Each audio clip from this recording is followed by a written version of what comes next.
कि भाई हम सॉल्ट नहीं खाते या हम सॉल्ट खाना छोड़ देते हैं, नमक, लेकिन फिर भी हमारा ब्लड प्रेशर कंट्रोल नहीं होता और हाई ही रहता है। इसके पीछे और भी रीज़न्स हैं। आज हम वो जो और रीज़न्स हैं वो भी जानेंगे, तो हम अपने हेल्थ केयर प्रोवाइडर से मशवरा करके फिर उन रीज़न्स पर काम करके अपने ब्लड प्रेशर को कंट्रोल कर लेंगे इंशाल्लाह। तो आइए हम स्टार्ट करते हैं। पहला रीज़न जो कि मैं यहाँ पर पुट कर रहा हूँ, मैग्नीशियम आयन का। हमारे बॉडी में जब मैग्नीशियम आयन की कंसंट्रेशन कम हो जाती है, मतलब मैग्नीशियम जब कम होता है, तो वो लीड करता है ब्लड प्रेशर को ज़्यादा करने के लिए। अभी इसके पीछे हम रीज़न जानेंगे कि भाई कैसे मैग्नीशियम आयन ब्लड प्रेशर को इंक्रीज़ करता है जब ये हमारे बॉडी में कम हो।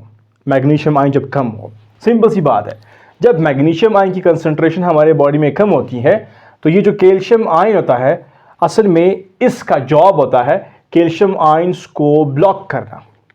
जो कैल्शियम आयंस है उनके चैनल को बंद करना, ताकि वो कैल्शियम आयंस सेल्स के अंदर जाए नहीं। हमें पता है कि भाई जब कैल्शियम आयंस सेल्स के अंदर जाएंगे तो फिर वहाँ पर ये एक्टिन मायोसिन जो हमारे पास फाइबर्स हैं उनकी आपस में मूवमेंट करवाएंगे, स्लाइडिंग फिलामेंट थ्योरी, जिसको याद है जिसको नहीं याद खैर। तो इससे फिर क्या होता है, कंट्रैक्शन पॉसिबल हो जाता है, ठीक है, किसी भी सेल का। जब हम बात कर रहे हैं ब्लड वेसल्स की, तो ब्लड वेसल्स की जो हमारे पास स्मूथ मसल्स है उनकी तरफ कैल्शियम जब पहुंचेगा तो फिर वो कंट्रैक्शन कॉज करेंगे। अभी क्या हो रहा है कि भाई मैग्नीशियम इन कैल्शियम को अंदर जाने से रोकता है। तो उससे नॉर्मली क्या होता है, नॉर्मली मैग्नीशियम जब बॉडी में होता है तो कैल्शियम अंदर उस सेल्स में नहीं जाता, जो ब्लड वेसल्स के सेल्स है उनकी तरफ नहीं जाता। तो फिर क्या होता है, फिर कॉन्ट्रैक्शन की वजह डायलेशन होती है। तो नॉर्मल क्या हुआ, magnesium is responsible for vasodilation. पहला तरीका क्या होता है कि भाई ये इनहिबिट कर रहा है, रोक रहा है कैल्शियम को सेल के अंदर जाने से। दूसरा तरीकाकार क्या होता है कि भाई ये नाइट्रिक ऑक्साइड नामी केमिकल की फरावानी करवाता है, उसकी रिलीज करवाता होता है।